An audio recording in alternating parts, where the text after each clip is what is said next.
Hello friends, स्वागत है आपका मैट्रिक्स के सेकंड वीडियो पे।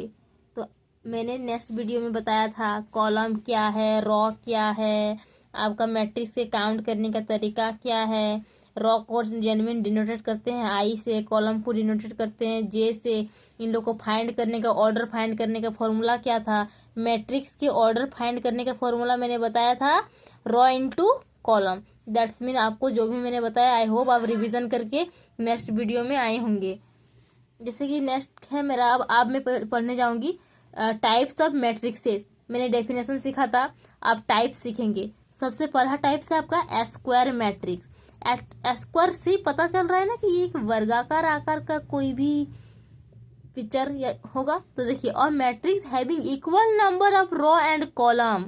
वर्ग का मतलब क्या होता है, इसकी चारों भुजाएं, ये देखिए वर्ग मेरा बना कि नहीं, लेकिन समझिएगा ये वर्ग ही है, स्क्वायर है ये स्क्वायर है आपका। इसका मतलब क्या देख रहे हैं हम, इसका ऑल साइड इज इक्वल, उसी को ना स्क्वायर बोलते हैं। तो वही आपका है। इसमें साइड्स तो हम मैट्रिक्स में नहीं पढ़ते हैं, हम लोग जेन्युइन क्या पढ़ते हैं, इसमें हम लोग एक कॉलम पढ़ रहे हैं और एक हम लोग रॉ पढ़ रहे हैं, यही ना। एक हम लोग रॉ पढ़ रहे हैं, खड़ा खड़ा लाइन को हम लोग कॉलम पढ़ रहे हैं, सो ऐसे लाइन को रॉ।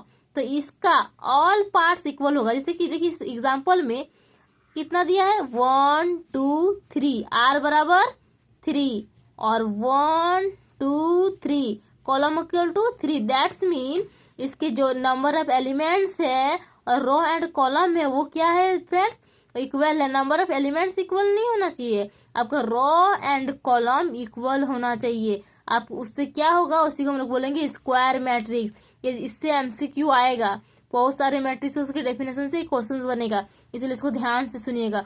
और matrix having equal number of rows and columns is called square matrix. If the matrix A has N row, A को क्या बताया गया, तो number of row and number of columns, it is said to be a square matrix. Order N into N, N into N मतलब इसका क्या है, number of जो भी नंबर है। एन इंटू एन नहीं लिखना था, इसको एम इंटू एन लिखना था, ये मिस्टेक है, बुक्स का प्रिंट मिस्टेक है। Simplify square matrix of order N, इसका नंबर ऑफ ऑर्डर निकल जाएगा। आई होप आपको स्क्वायर मैट्रिक्स समझ में आया होगा।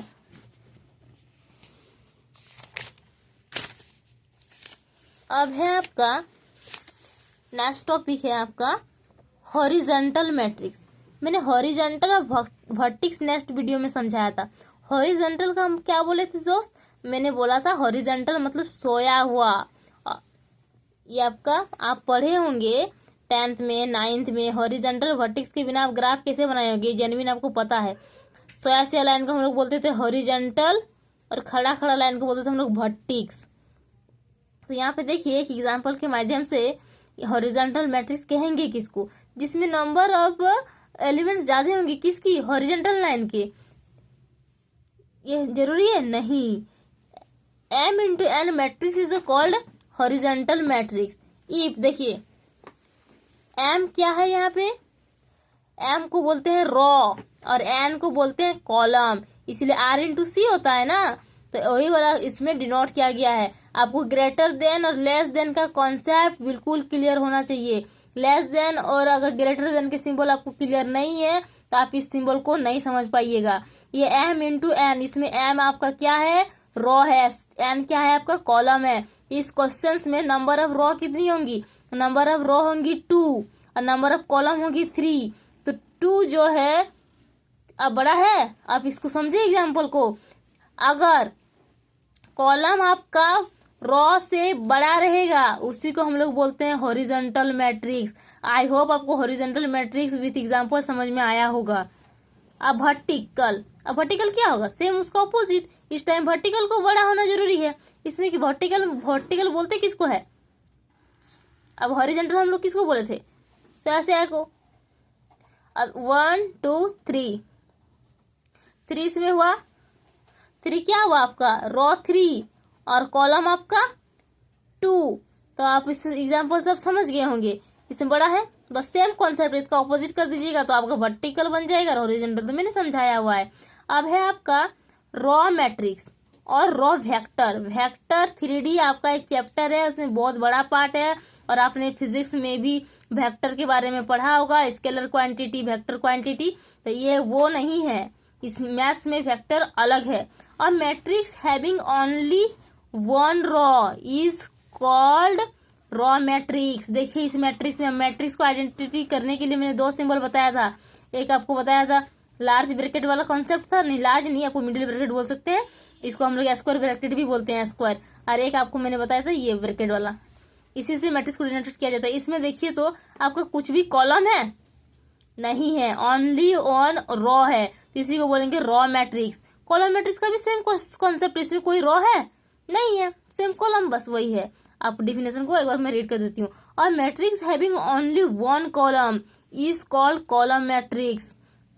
अब मैं पढ़ने जाऊंगी जीरो मैट्रिक्स और नल मैट्रिक्स। इसका मतलब है आपका number of element only zero होना चाहिए। देखिए तो एलिमेंट क्या है, जीरो है, इसी को बोलेंगे जीरो मैट्रिक्स।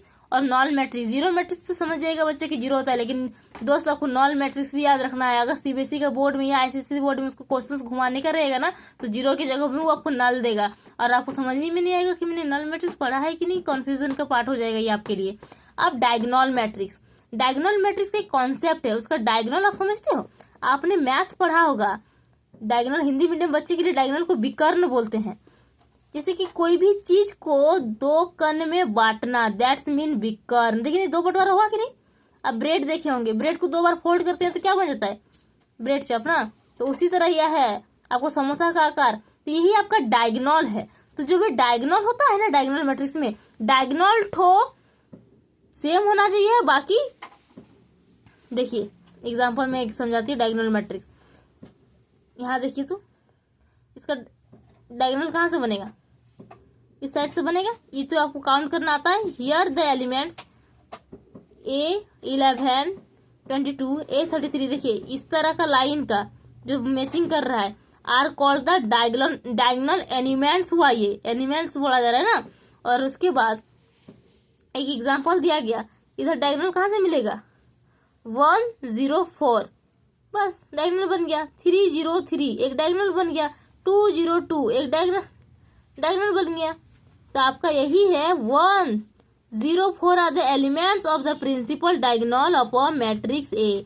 मैट्रिक्स ए का ये डायगोनल है। अब डायगोनल का एग्जांपल देखिए, नेक्स्ट एग्जांपल, डायगोनल का बाकी साइड में डायगोनल मैट्रिक्स वही होगा, डायगोनल जो भी रहे लेकिन बाकी नॉन जीरो होना चाहिए। Here A and B are diagonal matrix, here matrix A can also be written as diagonal 210, 213 है, यहाँ पे 210 नहीं होगा, 213 होगा, क्योंकि इसका डायगोनल में 3 है ना। तो आपको आई होप आपको डायगोनल मैट्रिक्स भी समझ में आया होगा। अब नेक्स्ट है आपका स्केलर मैट्रिक्स। और square matrix is said to be scalar matrix if all elements along principal diagonals are equal and all elements not occurring along the principal diagonal are use zero. तो जो आपका है आपका scalar matrix को ध्यान से सुनिएगा, बाकी नॉन जीरो होना चाहिए, जो हम आपको डायगोनल मैट्रिक्स में ही बोल रहे थे, नहीं वो नहीं होता है। इसमें डायगोनल मैट्रिक्स और स्केलर मैट्रिक्स में बच्चे दो यही चीज का गलती करते हैं। स्केलर मैट्रिक्स एक ही है कि इसका जो डायगोनल होगा वो सेम होगा और बाकी जितने भी होंगे जीरो होंगे। तो आपका बी भी करेक्ट है। देखिए डायगोनल में 0 0 0 तो आ रहा है ना, बाकी जीरो रहे हो ना रहे, उससे मुझे कोई मतलब नहीं है, मतलब जीरो ही होगा बाकी एलिमेंट्स, बाकी डायगोनल सेम होना चाहिए। तो दोनों एग्जाम्पल आई होप आपको स्केलर मैट्रिक्स भी समझ में आई होगी।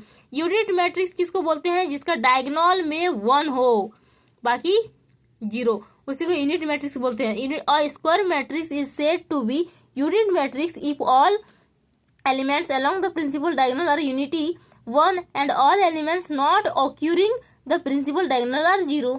इसका आई जे से मैट्रिक्स को डिनोट करते हैं, बस वही बताया गया है। यहाँ पे आई और जे इक्वल है।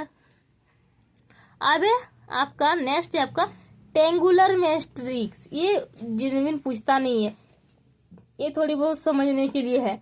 लोअर टेंगुलर है एरिक, अपर टेंगुलर है।